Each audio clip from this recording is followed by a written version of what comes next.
on good police work, good intelligence work.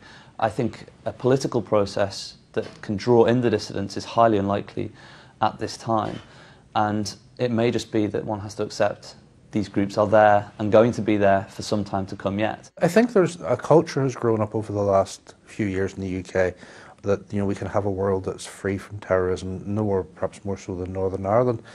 But I think people are realistic. They understand that there are always going to be people in our society here who are going to try and use violence for political ends. And we know they're there and we have to cope with them. What we want to be assured as a community is that there are effective ways to deal with them within the law. There was trouble 2 weeks ago, this time on a Protestant estate in Belfast. A gunman from the paramilitary UVF was seen on the streets, a worrying sign that loyalist groups are stirring. It's just the threat to normal life that dissidents are said to be trying to create, and that politicians keep insisting belongs to the past. Liz McKean, well, I'm joined to discuss this by Sinn Féin's Policing and Justice spokesman, Gerry Kelly. Gerry Kelly, first of all, how is what Dissident Republicans doing so far off from what you yourself were doing once? Well, I think the circumstances have to be looked at, and there were a number of assertions in your extracts there, so let me make it very clear. First of all, there is minimal support for these groups, and as described, there are a number of them. We have described them in the past as microgroups. Clearly, they are dangerous.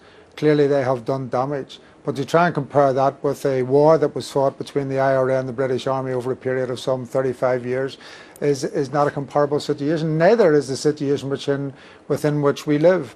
There was talk earlier on of a lack of equality. The fact is that when I was a teenager, when I was involved in this, there was a gerrymandered state. We had, for instance, in Derry, and I think you spoke of people in Derry, a situation where 95% of the people were Catholic, yet the actual council was run as a unionist council. Those things have changed. We have the Good Friday Agreement, we have St Andrews Agreement, and we have the latest Hillsborough Agreement. But Gerry Kelly, this report out tomorrow clearly says that support for these groups is growing. There's been over 100 incidents since the turn of the year. The problem is that Sinn Féin promised a united Ireland by 2016, and it doesn't look as if that's going to happen. Well, actually, that's a fallacy of the media. Okay, Sinn Féin did not promise United Ireland by 2016. That's a complete nonsense. But setting that aside, let me again, because you're saying that this report, which is by, if I could say, as an English academic, I am on the ground. Ardoyne was mentioned, the rats in Ardoyne. That is my constituency. That's where I represent. You're saying that there is growing support. Here is the fact. The only scientific way to gauge support that I can point to is through elections. Well, but are you aware, Gerry Kelly, are you aware of the identities of some of these dissidents? But if you want the evidence, with respect, you know, because you're making assertions, if you want the evidence, then go to the election. In the last election, I ran in that area where the trouble was, and my vote increased by 7%, and I represent Sinn Féin. So it is a wrong assertion that, in fact, that the support for Sinn Féin... But with respect to your electoral... But with respect to the election, very small number of people, as you know, can do a great deal of damage. And I said that at the start myself, and that is... But are you aware of the identities of any of these dissidents? But they cannot survive.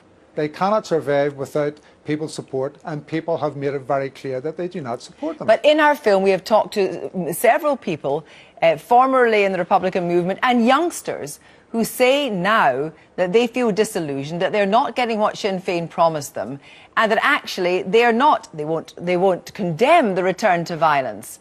Are you doing everything you can to help the police and security services identify these dissidents, particularly the ones who have grown out of the real IRA? At the basis of the report that you're basing this report on, this which is coming out, being published tomorrow, what I took out of your report is that they're saying, and you need to listen to this, they're saying that what we need here, that there's no political resolution to this, that we need a security resolution. Do you know how often we listen to that over a period of 2 generations? Yeah. There is no security resolution to this. It is a political resolution.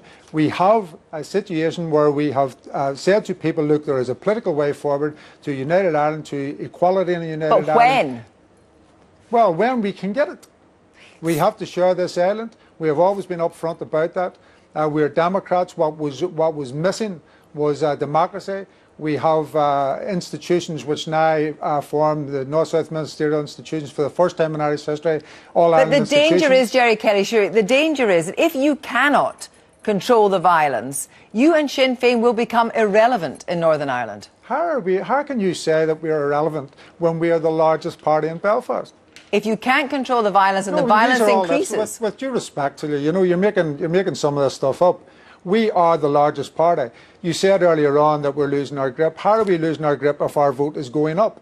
Now, these people who are putting a different analysis, and that's up to them, and they have the right to do that, let them go forward in elections and we will debate it with them. In fact, I have said myself, as has Gerry Adams, that we will talk to anybody who wants to talk out the situation here. So let's be quite clear, you say you'll talk to anybody, you will talk to... Can I just be quite clear then?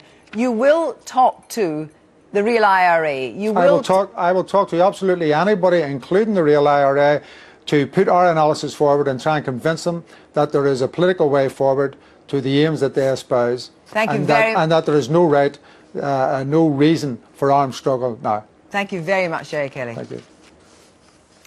Now, hard negotiations.